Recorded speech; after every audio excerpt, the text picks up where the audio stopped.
Okay, good day everyone. Today we are going to discuss to you the learners with difficulty moving and walking. For the definition, when a child has difficulty moving and or walking, the physical domain of development is affected.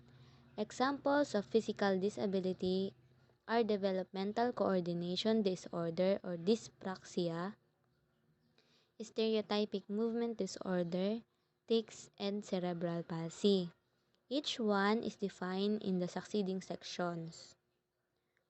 For developmental coordination disorder, the developmental coordination disorder or DCD, also known as dyspraxia, is a condition affecting physical coordination. It causes a child to perform less well than expected in daily activities for their age and appear to move clumsily. Ang dyspraxia po ay tumutukoy sa mga individual na nakararanas ng karagdagang kahirapan sa pagpaplano, pag-oorganisa, at pagsasagawa ng mga bagay-bagay o kilos. Ito po ang halimbawa ng child with dyspraxia. Next naman po ay ang stereotypic movement disorder. This is a condition in which a person makes repetitive, purposeless movements. These can be hand waving, body rocking, or head banging. The movements interfere with normal activity or may cause bodily harm. Ito po ang ilang example dyan. Handshaking, skin picking, hair pulling, and nail biting. Para po siyang mannerism pero hindi siya katulad ng mannerism. Ang mannerism is slightly movement na paulit-ulit na nagagawa ng tao. Ang sakit naman po ng stereotypic movement ay nakakasakit po sa bata. Tumutukoy sa individual na ang kalimitang gawain ay paulit-ulit. Ganun po. Next naman po ay ang cerebral palsy. This refers to a disorder of movement and posture that results from the damage to the areas of the brain that control motor movement. This damage to the brain can occur before, during, or after birth due to an accident or injury. Muscle tone or tension in the muscles affect voluntary movement and full control of the muscles that results in delays in child's growth and fine motor development. Ito po ay damage sa brain na maaaring makuha bago, habang, at pagkatapos ipanganak na nakukuha sa mga accident or injury.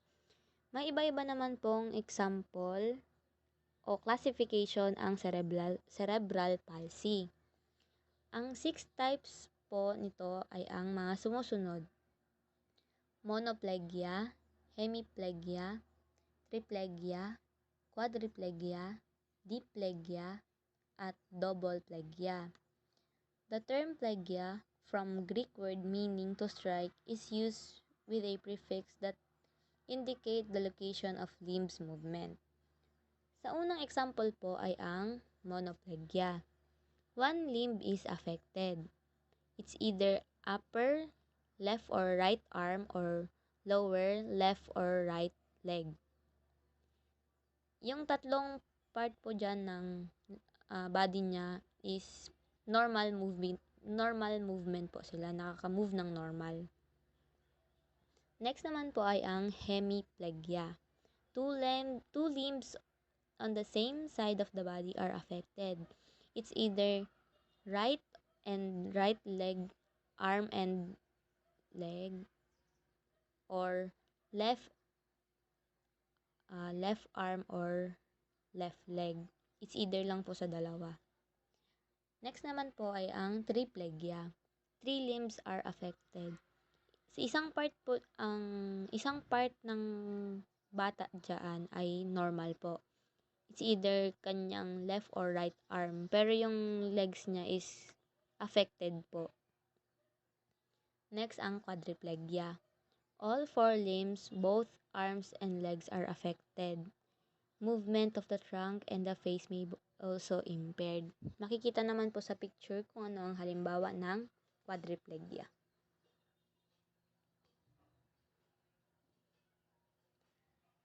Next naman po ay ang diplegia. Legs are affected, less severe involvement of the arm. Ang mga batang may diplegia po ay kalimitan, legs lang po nila ang affected. Hirap po silang gumalaw or makalakad gamit ang dalawang paa. Kailangan pa po nila nitong kailangan pa po nilang gumamit ng support. Pero yung arms po nila, both arms are working po. Last po sa classification, ang double diplegia. Impairment primarily involves the arm, less severe involvement of the legs. Dito naman po sa double diplegia, ang arms po nila ang hirap silang igalaw. Nagagalaw din naman po nila yung legs nila pero hindi rin po kagaya ng normal kid. Yun po.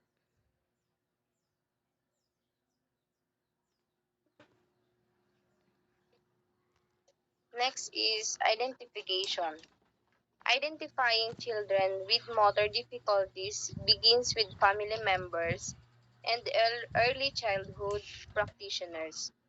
Upon noticing that their child is showing difficulties and delays in fine and or gross motor movements, parents oftentimes consult their general pediatrician who in turn may refer them to other specialists such as developmental pediatrician, a physical therapist, or an occupational therapist.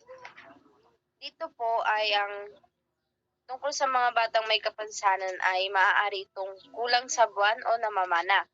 Kapag nalaman na ng magulang na may kakaiba sa kanilang anak, ito ay pinapakonsulta nila sa isang pediatrician.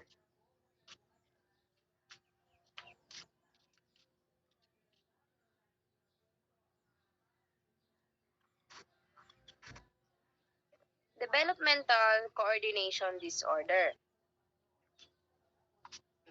Some some signs that a child may have developmental coordination disorder that is more than just typical difficulty in moving or walking are presented on the table below. Developmental stage, early childhood. The sign is difficulty in tying shoelaces, buttoning, using spoon and fork, and getting dressed, problems in jumping, skipping, catching, and kicking a ball. A higher tendency to bump into things, to fall over, or to drop things. Ang mga bata pa lang sila ay may mga sign na nakikita sa kanila. Hindi nila kayang gawin yung mga bagay-bagay na madadali tulad ng pagtatali ng sintas, pagbobotones, hirap din sila na humawak ng kutsara at tinidor. Next is the school age. The sign, the difficulties in early childhood become more pronounced, tries to avoid sports, works on writing tasks for a longer period of time, in comparison to typically developing peers. Dito naman po ay parang hindi sila makapag-focus sa isang bagay.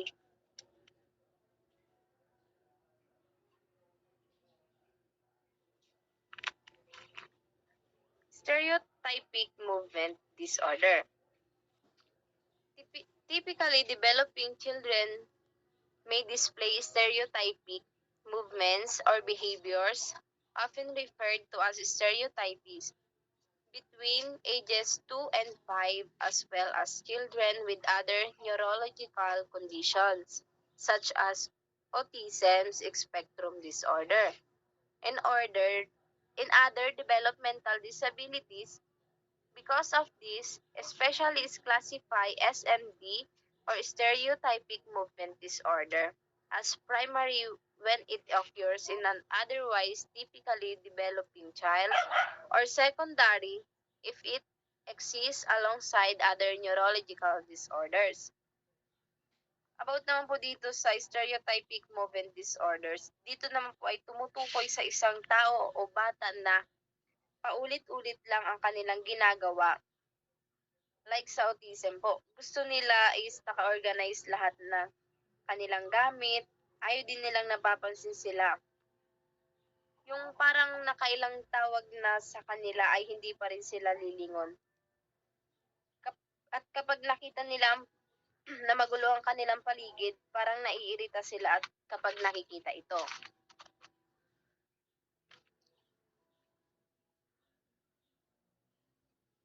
Learning characteristics.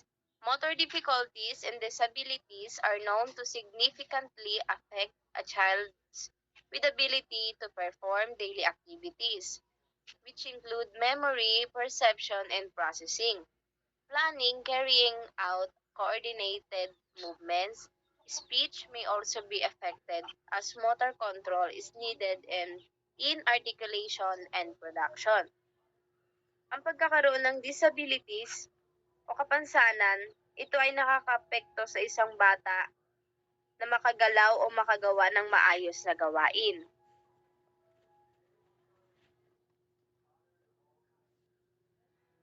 General educational adaptations. First and foremost, children with motor difficulties and disabilities need primary intervention with specialists such as physical and occupational therapies. Physical accessibility of a school and classrooms to children with motor difficulty or disability is essential.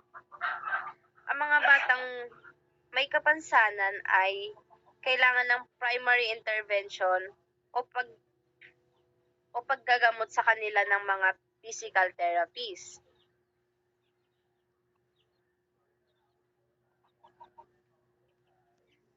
A type of accommodation given will always be relative to strength, abilities, and difficulties to child. Ang pagbibigay pansin o pagbibigay halaga sa kanila ng kanilang pamilya, ito ay nagbibigay lakas sa isang batang may kapansanan.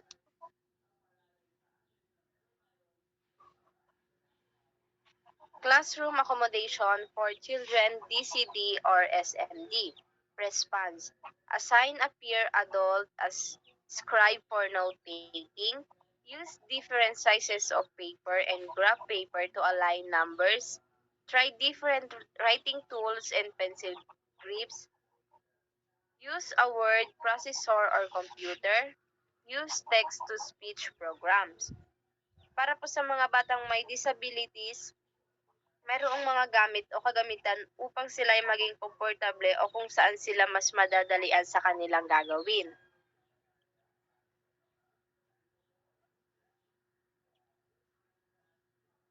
Allow for oral recitation or test taking to supplement written tests. Provide alternate assessment methods.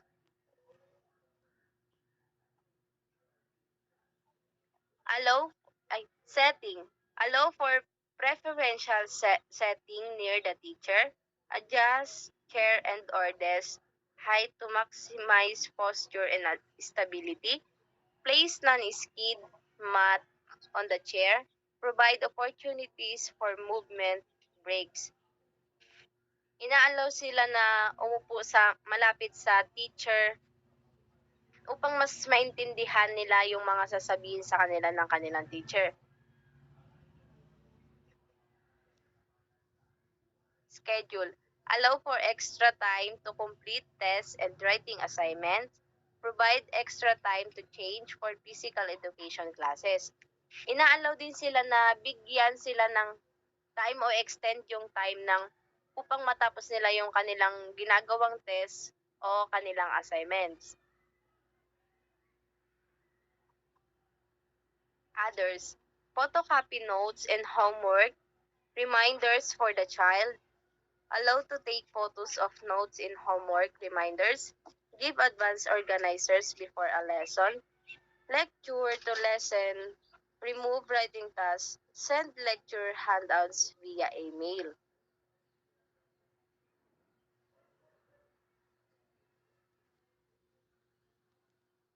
At dyan po nagtatapos ang aming report for today. Thank you po.